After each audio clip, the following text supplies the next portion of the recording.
आप भी नहीं मानते कि मैथ से ज़्यादा टफ सब्जेक्ट और कोई नहीं है, लेकिन आपने देखा होगा कि क्लास में कोई तो ऐसा स्टूडेंट ज़रूर होगा जिसे मैथ बहुत ज़्यादा आती होगी, लेकिन हो सकता है वो बाकी के सब्जेक्ट में थोड़ा बहुत कमज़ोर हो। तो आप कैसे कह सकते हैं कि मैथ इस दुनिया की सबसे हार्ड सब्जेक्ट है? अगर मैथ सबसे हार्ड सब्जेक्ट होती तो फिर जो मैथ में टॉपर होता उसे मैथ क्यों समझ में आती? यहाँ पर प्रॉब्लम ये नहीं कि मैथ बहुत हार्ड सब्जेक्ट है, बल्कि यहाँ पर प्रॉब्लम आपके माइंड में है। अगर आप भी मैथ सीखने पर फोकस करोगे तो आपको मैथ से ज़्यादा इजी और इंटरेस्टिंग कोई दूसरी सब्जेक्ट नहीं लगेगी। देखिए दोस्तों, अगर मैथ सीखना है तो उसकी छोटी छोटी बातों का ध्यान रखें। देखिए, सबसे पहले आपको बेसिक से स्टार्ट करना होगा। इसके लिए आप किसी भी बुक, गूगल या फिर यूट्यूब से शुरुआत कर सकते हैं। आप अपनी बुक की किसी चैप्टर की थ्योरी पढ़ें, उसके बाद उस चैप्टर्स के रूल को अच्छे से समझें। उसके बाद आपको सवाल करना होगा कि इस चैप्टर में क्या बात कही जा रही है। आप जितने ज़्यादा सवाल करेंगे उतना ही आपका कॉन्सेप्ट क्लियर होगा। आप डायग्राम की मदद से किसी भी प्रमेय को इजीली समझ सकते हैं। आपको चैप्टर के एग्जाम्पल क्वेश्चन को अच्छे से ऑब्जर्व करना होगा, उसे कैसे सॉल्व किया गया है, उस क्वेश्चन को सॉल्व करने के लिए किस फॉर्मूले का यूज़ किया गया है उसे समझना होगा। और आप सेम क्वेश्चन आपके प्रैक्टिस सेट में ढूंढ कर chapter according same rule follow करके सेम फॉर्मूले का यूज़ करके उसे सॉल्व करें। किसी भी क्वेश्चन को सॉल्व करने के लिए आपको मैथ की बेसिक आना बहुत ज़रूरी है, क्योंकि बिना बेसिक के आपको मैथ की ABCD भी नहीं आएगी। इसके लिए आपको plus, minus, multiple and divide तो आना ही चाहिए।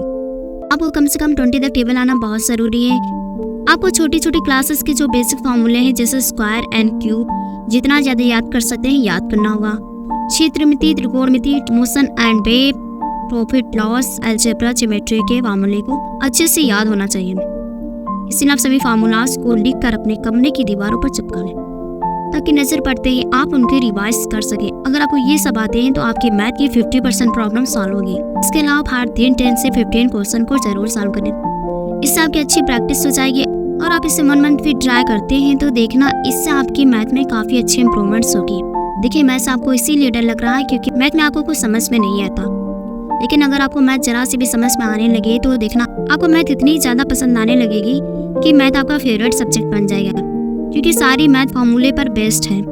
अगर आपने 2-4 क्वेश्चन सॉल्व कर लिए तो आपको ऐसा लगेगा कि ये सब क्वेश्चन एक जैसे ही हैं, इसमें कुछ न्यू है ही नहीं। बाकी के सब्जेक्ट में तो फिर हर क्वेश्चन के लिए बिल्कुल अलग टाइप के आंसर्स होते हैं, लेकिन मैथ में ऐसा नहीं है।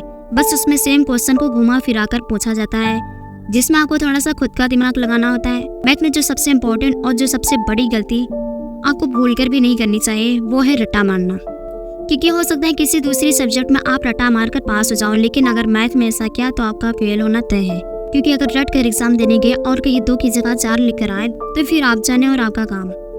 आप अपनी बुक के फार्मूलाज को एक अलग से नोट बनाकर रखें और जब भी स्टडी करने बैठें एक बार उनको ज़रूर रिवाइज करें। आपको मैथ के जो अनसॉल्व पेपर आते हैं उसे ज़रूर लेना चाहिए और उसको डेली सॉल्व करना चाहिए। इससे आपको मैथ में आने वाले क्वेश्चन का पैटर्न पता चल जाएगा।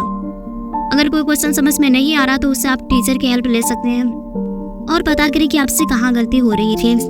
वैसे मैथ बहुत ही इंटरेस्टिंग सब्जेक्ट है, मुझे मैथ काफ़ी पसंद है। इवन मेरे खुद क्लास 10th में मैथ में 96% मार्क्स आए थे, जो मेरे आल सब्जेक्ट में सबसे ज़्यादा मार्क्स थे। देखना आपके मैथ में 90 से ज़्यादा मार्क्स आ जाएंगे। बस आप मेरी बताई हुई टिप्स को ज़रूर फॉलो करें, आपके मन से भी मैथ का डर चला जाएगा। बस प्रैक्टिस करना कभी मत छोड़ना, क्योंकि कहा जाता है ना, practice makes a man perfect. So best of luck for exam. Video के एंड तक देखने के लिए थैंक यू सो मच।